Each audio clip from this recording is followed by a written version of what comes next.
BTR ইলেকশনৰ পিছত আজি আমাৰ পৰ্যবেক্ষণ আজি সভা হৈ যায় আৰু এই সভাত বিটিআৰ 5টা জিলাৰে আমাৰ ডিস্ট্ৰিক্ট কমিটি আৰু লগতে ডিব্ৰুগড়, তিনচুকীয়া, লখিমপুৰ, বিশ্বনাথ, শিৱসাগৰ, চৰাইদেউ এনেকুৱা কাৰ্বি আংলঙৰ পৰাও আমাৰ ডিস্ট্ৰিক্ট কমিটি সকলে আহিছে আৰু আমাৰ দলীয় বিষয় যথেষ্ট আলোচনা হয়।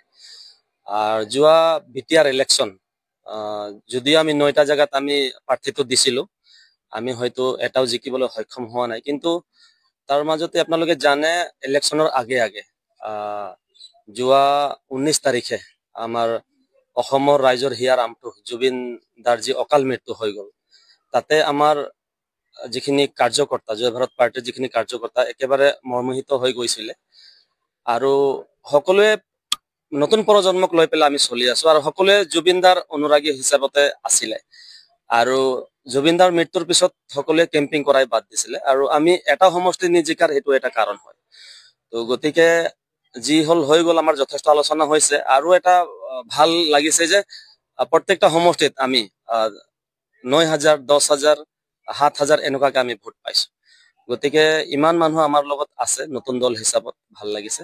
তো আগন্তুক যি 26ত নিৰ্বাচন আহি আছে, আমাৰ এই নিৰ্বাচনক লৈ পেলাই আমাৰ যথেষ্ট এটা আলাপ আলোচনা হৈ যায় আৰু প্ৰত্যেকটা ডিস্ট্ৰিক্ট কমিটিয়ে মতামত আগবঢ়াইছে যে অসমত যিহেতু 126টা সমষ্টি আছে আৰু মোটামুটি 40টাৰ ওপৰত সমষ্টি সাৰ্ভে কৰি পেলাই আমাৰ প্ৰাৰ্থীটো দিয়াৰ কথা আমি সিদ্ধান্ত লৈছো আৰু এতিয়াৰ পৰাই আমি সমগ্ৰ অসমত 2026ক লৈ পেলাই জয় ভাৰত পাৰ্টি তীব্ৰ গতিত আমি প্ৰচাৰ কাৰ্য চলাম বুলি আমি সিদ্ধান্ত লৈছো।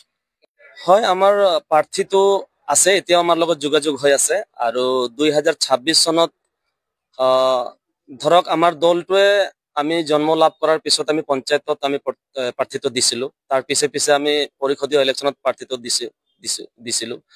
তো পঞ্চায়তটো আমাৰ কোৱাৰ্টাৰ ফাইনেল আছিলে, পৰিষদীয় ইলেকশ্যন ছেমি ফাইনেল। তো আমি এই বিধানসভা ইলেকশ্যনটো আমি একদম ফাইনেল বুলি আমি ধৰি লৈছো।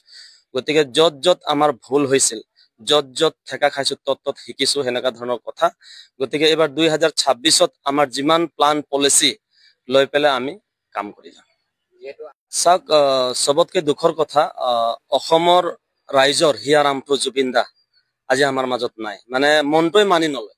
কিন্তু এটা কথাই আমি জয় ভাৰতৰ পৰা আহ্বান জনাম যে আইনৰ সুৰঙ্গাত যাতে দোষী যাতে খাৰি যাব নোৱাৰে তাৰ প্ৰতি লক্ষ্য ৰাখিব লাগে আৰু মই এই চৰকাৰক আহ্বান জনাইছো যাতে যিখিনি সিদ্ধাৰ্থ শৰ্মাই হওক বা শ্যাম কানু মহন্তই হওক, তেওঁলোকক কোনো ধৰণৰ যাতে কোনো মানে তেওঁক বচাবৰ কাৰণে চেষ্টা নকৰে আৰু আইনৰ মৰ্যাদা কৰায়ত্ব কৰি যি উচিত শাস্তি দিব লাগে এই শাস্তি কিন্তু তেওঁলোকে পাব লাগিব, সেইটোৱে আমাৰ আহ্বান থাকিব। নাই, তেনেকুৱা ধৰণৰ যদি তেওঁ মন্তব্য ৰাখে তেতিয়া ৰাইজে কেতিয়াও মানি নলয়, কাৰণ ৰাইজক কোনো ঠগিব নোৱাৰে। ৰাইজে জুবিনদাৰ ন্যায় বিচাৰিছে আৰু ৰাইজক ন্যায় দিব লাগিব। এতিয়া চৰকাৰে গুৰুত্ব নিদিলে কিন্তু ৰাইজে যেতিয়া খং কৰিব, ৰাইজক কিন্তু কোনো ৰখাব নোৱাৰে।